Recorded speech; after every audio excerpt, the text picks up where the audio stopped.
I'm sure if we pulled the recording, someone would be right and someone would be wrong. It could be me. I could be wrong, but one of us is. So, Representative Dano.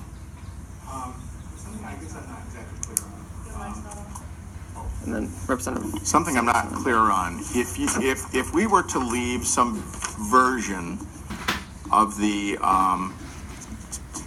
first page change, with Aaron adding some additional language about, they would be under constant supervision or whatever, why would you even need this? In other words, you don't really intend to have unsupervised care providers who have not had a background check, do you?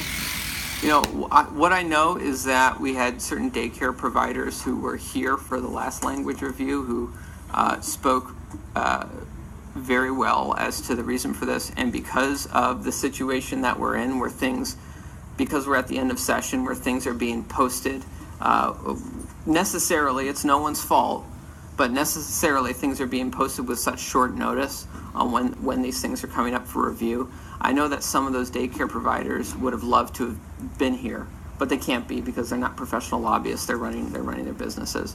So I'll just say it's not ideal that they're not here, but I thought that they've laid it out in both of the last two sessions of why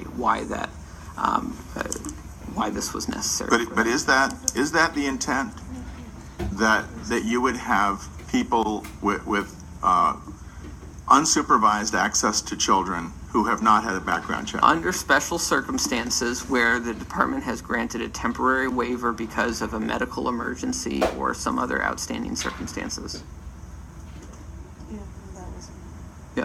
Representative Sanderson. A lot of the child care bills that we have coming forward and everything else, they've all grown out of one hideous incident that happened down in the southern part of the state. For those members of our committee who weren't here last year, for the benefit of a public hearing and work session we had on child care, in the last session, we explored very deeply what goes on in the licensure and oversight of our child care facilities across the state. And the department had made tremendous improvements in how they oversee our child care facilities. I don't think it's unreasonable to provide in statute the ability for a child care facility to request a waiver. There's no guarantee that it is going to be offered, but there are extenuating circumstances that may prohibit somebody from having this background check done in a timely manner where a waiver may be necessary.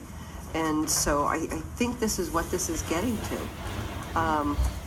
As far as having somebody working who has not had a background check and who is working as a staff member or an assistant, I think that could easily be cleared up in language that requiring that they have to work in the direct presence and supervision of someone who has had a criminal background check. I think that can be clearly articulated within the language of this bill, and I think that may